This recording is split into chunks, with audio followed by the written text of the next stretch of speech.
Luciano Subirá é de Curitiba, começou a bombar na internet com os vídeos dele, com palavras, etc. Tem um ministério de ensino com o nome orvalho.com. Cara, o bate-papo foi qualidade total. Curte aí.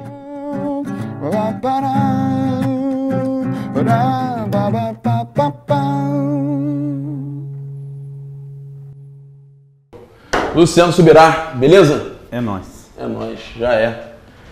Cara, a gente assiste bastante seus vídeos na internet e conta pra gente assim, como é que começou isso, cara? Porque a gente sabe que você é filho de pastor, não é isso? Mas de onde que deu o clique pra você começar a se lançar e chegar onde você chegou? Bom, eu acho que dá para separar duas coisas. Primeiro foi meu próprio envolvimento com o ministério, minha resposta para Deus em relação ao que eu entendi que Ele esperava de mim tocando pessoas. E a outra foi essa parte de aumentar o alcance do ministério através das gravações. Na verdade, meu pai, ele gravava as mensagens dele na época da fita cassete. Eu brinco, tem gente que nem sabe o que é isso. E ele gostava de gravar para se ouvir, era a maneira dele de se avaliar, ver como foi. E tinha pessoas sabendo que gravava, eu pedia para ele uma cópia, outra, tal. Quando eu comecei a pastorear e pregar com mais frequência, eu comecei a gravar a princípio com aquela mesma finalidade. Falei, poxa, eu vou dar uma avaliada nisso, ver fora do calor do momento, se não falei bobagem, se dá para melhorar. Aí você falava e se ouvia depois. Então eu gravava a mensagem do culto só a princípio para me ouvir, não foi com nenhuma pretensão.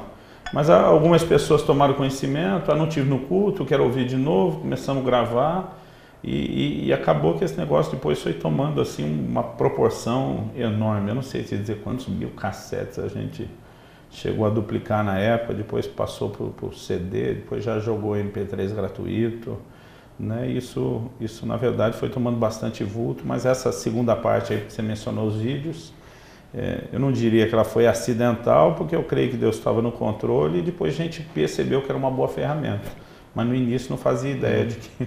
Foi daí que surgiu, foi nesse meio do caminho que surgiu orvalho.com? Orvalho, no início, era o nome de uma revista que a gente tinha, quando o nome do ministério ainda era Maná Edições.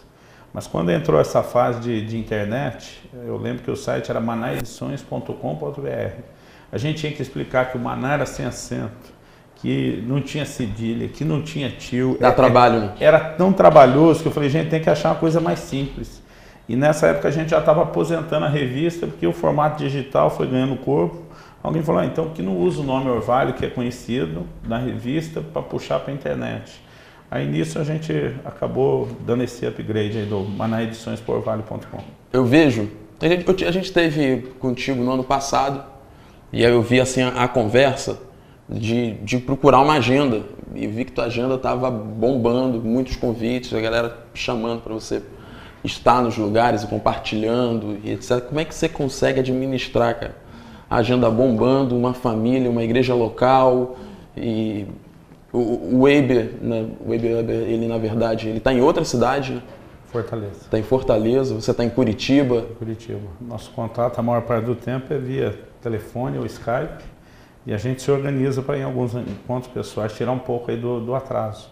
Eu acho que o segredo é a gente começar da prioridade, né? Se você não começar tirando tempo com Deus e com a família e colocar o resto depois, vai ficando cada vez mais difícil colocar Deus e a família. Então, eu ainda tento começar toda a agenda a partir da prioridade, né? Organizar meu tempo com Deus. Às vezes, as próprias saídas nas minhas viagens, que eu saio 2, 3 dias por semana, às vezes acredito ou não. Outro dia alguém falou para mim, pastor, o senhor precisa dar uma parada e descansar. Eu falei, gente, eu descanso quando eu viajo, né? Porque muitas vezes eu prego à noite, a sexta-feira é um dia que, às vezes eu saio quinta, sexta, sábado, a sexta o dia está livre, eu consigo ter meu tempo de oração, eu consigo dormir, eu consigo...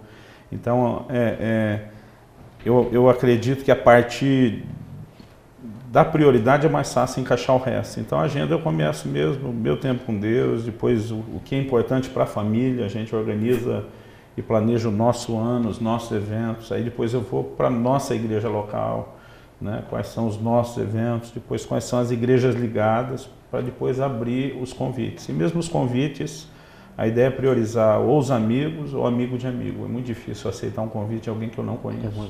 Às vezes eu preciso ter uma direção de Deus ou, se não, uma boa recomendação de alguém, porque embora a gente quer servir todo mundo, às vezes aceitar o convite de uma pessoa que não está andando muito séria com os princípios também pode te comprometer. Então é um desafio. Você tocou num ponto assim interessante, né?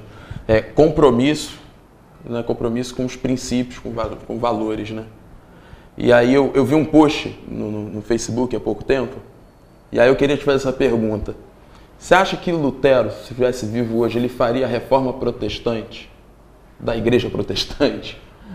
Olha, eu tenho certeza que ele faria e nós estamos precisando de mais Luteros aí. Eu tenho dito bastante que o Brasil não está precisando só de avivamento, nós estamos precisando de reforma, de uma volta aos princípios. A igreja brasileira, a gente pode chamar de adolescente, quando você pensa no curto tempo como igreja evangélica que nós temos, e que o fenômeno de crescimento é algo recente das últimas décadas, e que o nosso processo de formação de líderes comparado com qualquer outra igreja de qualquer outro lugar do mundo, tirando, né, os países mais novos, a gente de fato vai ter muito que crescer e aprender. Mas eu acredito que nós estamos precisando de ministérios que sejam balizadores, que apontem o princípio, que demonstrem com clareza, que chamem a gente de volta para a palavra, porque a cada nova década são novas tendências, novos modismos, novas inclinações, ventos de doutrina.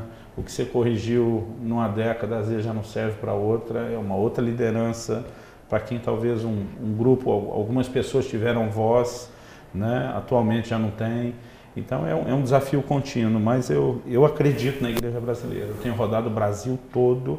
É lógico que a gente vê muita coisa errada, mas tem muita coisa boa. E a gente não pode tirar os olhos dessa outra parte, porque Deus está fazendo algo, tem um povo no meio do seu povo, eu gosto de dizer, tem um remanescente que não dobrou o joelho a Baal, e eu acredito que Deus vai restaurar a sua igreja, e que o Brasil vai viver algo forte nesse sentido, e também para poder contribuir com outras nações. Entendi. Tu acha que, de repente, tem algum grupo de pessoa que, de repente, sofre mais com esse... Não sei, porque eu lido muito com jovens. E eu estava conversando com alguns, falando que eu não sou tão velho, né? Eu só tenho 34 anos. Você falando assim, eu me sinto um pouco velho, eu tenho 42. Mas eu falo com alguns de 20 e a diferença é gritante. É gritante. Porque eu com 20, eu não tinha, por exemplo, um smartphone com acesso à internet. Não existia isso. E hoje o apelo do mundo, ele é muito fácil, né? Porque você pega um celular que está no seu bolso e você tem acesso a conteúdo ilimitado e restrito. É um universo completamente diferente. A sedução está a 2 cliques. Eu falo para o meu filho que, com a idade que ele tem, às vezes eu queria pecar e não conseguia. Porque a gente não tinha acesso a muita coisa. E hoje eu creio que isso torna o desafio maior. No entanto, a inclinação do homem a pecar, eu acho que também não depende só da oferta. É um problema de natureza. Porque um dia um pastor me falou isso, eu estava falando para ele, mas na época, para a minha geração era mais fácil do que a desse pastor que era velho. Eu falei, mas para nós hoje é mais difícil. Ele falou, meu amigo, aquele povo de Israel que andou no deserto, eles não tinham nada das ofertas de pecado que a gente tem hoje. E pecava pra caramba, pra valer. Então, se por um lado, obviamente, eu acho que tem essa coisa do contexto, que não deixa de ser um desafio, por outro, eu acho que é um problema também interno que a gente tem que aprender a lidar e manter o coração inclinado, né, ao Senhor o tempo todo para se guardar. Mas eu acho que é um desafio contínuo de atualização. Uma pessoa outro dia me viu pregando com o iPad e falou, o senhor tem que voltar a usar a Bíblia de papel. Mas assim, como se eu estivesse fazendo uma profanação. Aí eu falei para ela, igualzinho os apóstolos faziam, né? Dava com a Bíblia de papel debaixo do braço. Ela ficou me olhando. Não tinha essa Bíblia de papel que você quer que eu tenha. Quando Gutenberg começou a gráfica, imprimiu a primeira Bíblia, era o iPad da época, era a novidade da época, eles não tinham isso também. Né? Então, assim, a gente às vezes tem preconceitos com avanços que podem ser bons. E às vezes a gente baixa a guarda com avanços de coisas que podem ser muito ruins. Né? Então, eu acho que a gente tem que se avaliar o tempo todo, com muito cuidado. Show, show. Curti, não sei você, eu não sei vocês, mas eu curti mesmo. Eu muito quero bom. Deixar um abração para a turma aí do Jaé e lembrar que esses recursos todos da mídia, a gente tem que usar para o bem, para fazer uma corrente do bem. Esse é o tipo de vídeo, de conversa que a gente tem que fazer ser viral. Eu curto as palhaçadas também, gosto de rir, mas a gente tem que investir naquilo que edifica. Eu espero que isso, né, possa ser bênção para você e parte da sua prioridade. Já é. E aí, curtiu? Achou maneiro? Dá like, compartilha, se inscreve, manda e-mail, carta, SMS. Viraliza!